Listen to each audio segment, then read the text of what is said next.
하늘에 계신 우리 아버지여, 이름이 거룩히 여김을 받으시오며 나라가 임하시오며 뜻이 하늘에서 이루어진 것 같이 땅에서도 이루어지이다. 오늘 우리에게 일용할 양식을 주시옵고 우리가 우리에게 죄 지은 자를 사하여 준 것 같이 우리 죄를 사하여 주시옵고 우리를 시험에 들게 하지 마시옵고 다만 악에서 구하시옵소서. 나라와 권세와 영광이 아버지께 영원히 있사옵나이다. 아멘.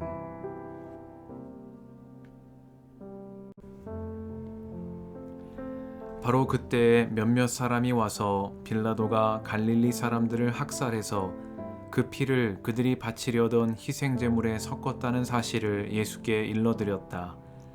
예수께서 그들에게 대답하셨다. 이 갈릴리 사람들이 이런 변을 당했다고 해서 다른 모든 갈릴리 사람보다 더 큰 죄인이라고 생각하느냐? 그렇지 않다. 내가 너희에게 말한다. 너희도 회개하지 않으면 모두 그렇게 망할 것이다.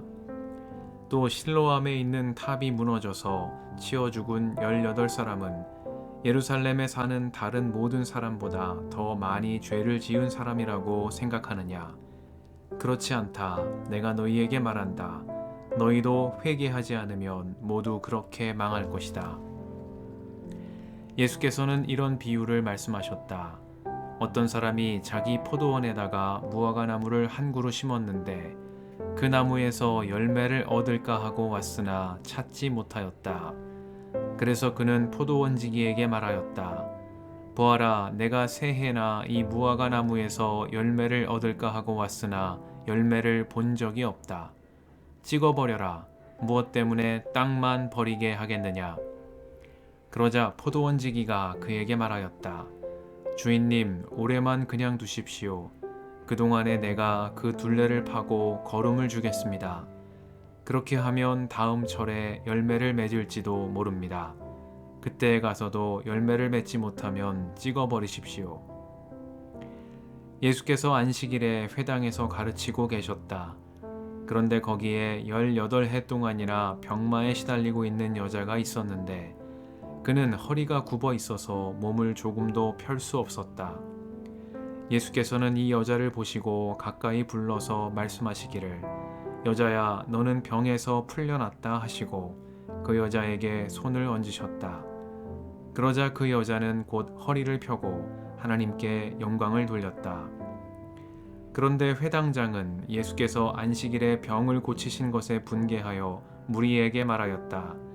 이 일을 해야 할 날이 엿새가 있으니 엿새 가운데서 어느 날에든지 와서 고침을 받으시오. 그러나 안식일에는 그렇게 하지 마시오. 주님께서 그에게 대답하셨다.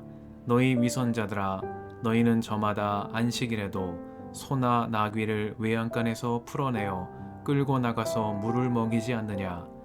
그렇다면 아브라함의 딸인 이 여자가 18해 동안이나 사탄에게 매여 있었으니 안식일에라도 이 매임을 풀어주어야 하지 않겠느냐? 예수께서 이 말씀을 하시니 그를 반대하던 사람들은 모두 부끄러워하였고 무리는 모두 예수께서 하신 모든 영광스러운 일을 두고 기뻐하였다. 예수께서 말씀하셨다. 하나님 나라는 무엇과 같은가? 그것을 무엇에다가 비길까? 그것은 겨자씨의 다음 경우와 같다. 어떤 사람이 겨자씨를 가져다가 자기 정원에 심었더니 자라서 나무가 되어 공중의 새들이 그 가지에 깃들였다. 예수께서 다시 말씀하셨다. 하나님 나라를 무엇에다가 비길까? 그것은 누룩의 다음 경우와 같다. 어떤 여자가 누룩을 가져다가 가루 서말 속에 섞어 넣었더니 마침내 온통 부풀어 올랐다. 예수께서 여러 성읍과 마을에 들르셔서 가르치시면서 예루살렘으로 여행하셨다. 그런데 어떤 사람이 예수께 물었다. 주님, 구원받을 사람은 적습니까? 예수께서 그들에게 대답하셨다. 너희는 좁은 문으로 들어가기를 힘써라. 내가 너희에게 말한다. 들어가려고 해도 들어가지 못하는 사람이 많을 것이다. 집주인이 일어나서 문을 닫아버리면 너희가 밖에 서서 문을 두드리면서 주인님 문을 열어주십시오 하고 졸라도 주인은 너희가 어디에서 왔는지 나는 모른다 하고 대답할 것이다. 그때 너희가 말하기를 우리는 주인님 앞에서 먹고 마셨으며 주인님은 우리를 길거리에서 가르치셨습니다 할 터이나 주인이 너희에게 말하기를 나는 너희가 어디에서 왔는지 모른다. 불의를 일삼는 자들아 모두 내게서 물러가거라 할 것이다. 아브라함과 이삭과 야곱과 모든 예언자는 하나님 나라 안에 있는데 너희는 바깥으로 쫓겨난 것을 너희가 보게 될 때에 거기서 슬피 울면서 이를 갈 것이다. 사람들이 동과 서에서 또 남과 북에서 와서 하나님 나라 잔치 자리에 앉을 것이다. 보아라, 꼴찌가 첫째가 될 사람이 있고 첫째가 꼴찌가 될 사람이 있다. 바로 그때에 몇몇 바리새파 사람들이 다가와서 예수께 말하였다. 여기에서 떠나가십시오. 헤롯 왕이 당신을 죽이고자 합니다. 예수께서 그들에게 말씀하셨다. 가서 그 여우에게 전하기를 보아라, 오늘과 내일은 내가 귀신을 내쫓고 병을 고칠 것이요 사흘째 되는 날에는 내 일을 끝낸다 하여라. 그러나 오늘도 내일도 그 다음 날도 나는 내 길을 가야 하겠다. 예언자가 예루살렘이 아닌 다른 곳에서는 죽을 수 없기 때문이다. 예루살렘아 예루살렘아 예언자들을 죽이고 내게 파송된 사람들을 돌로 치는구나. 암탉이 제 새끼를 날개 아래에 품듯이 내가 몇 번이나 내 자녀를 모아 품으려 하였더냐. 그러나 너희는 그것을 원하지 않았다. 보아라, 너희의 집은 버림을 받을 것이다.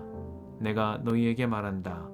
너희가 말하기를 주님의 이름으로 오시는 분은 복되시다 할 그때가 오기까지 너희는 나를 다시는 보지 못할 것이다.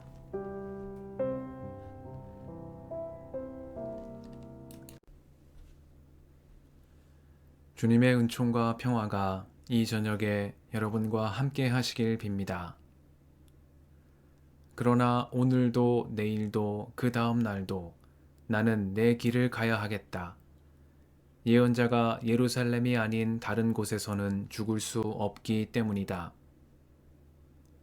말씀 앞에서 성령의 인도하심과 지혜를 구합니다.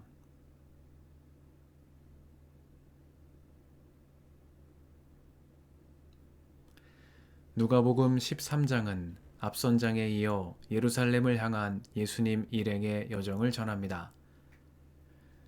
주님은 실로암 망대가 무너지는 사고로 많은 이들이 목숨을 잃은 일을 두고 그들의 죄 때문이라고 수군거리는 사람들을 책망하시며 너희도 회개하지 않으면 모두 그렇게 망할 것이라고 말씀하셨습니다.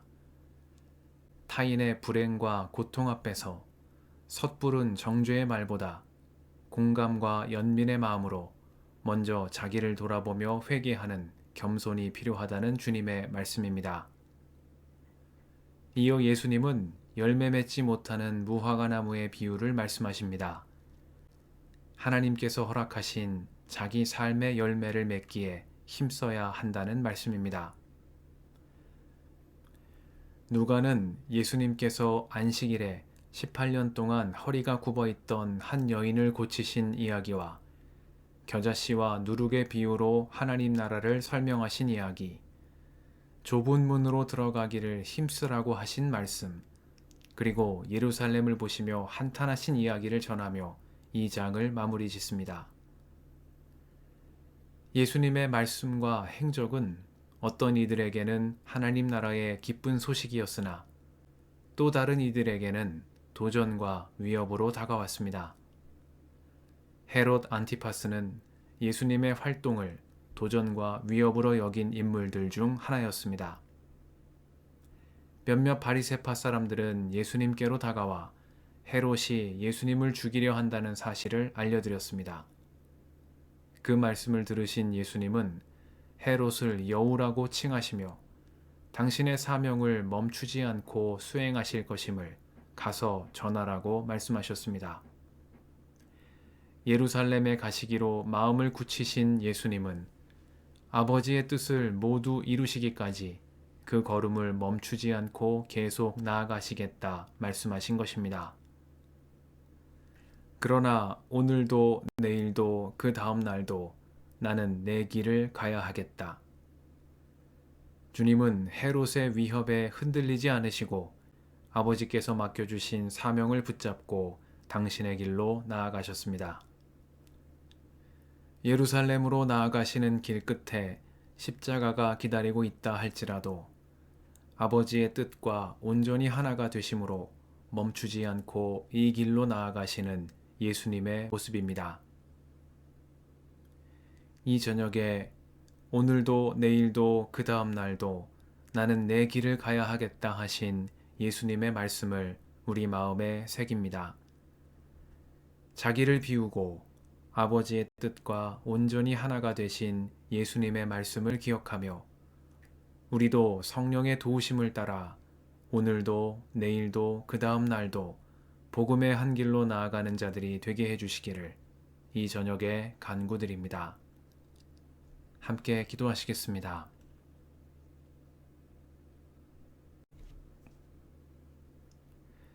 주님, 오늘도 이 저녁을 허락하시니 감사합니다.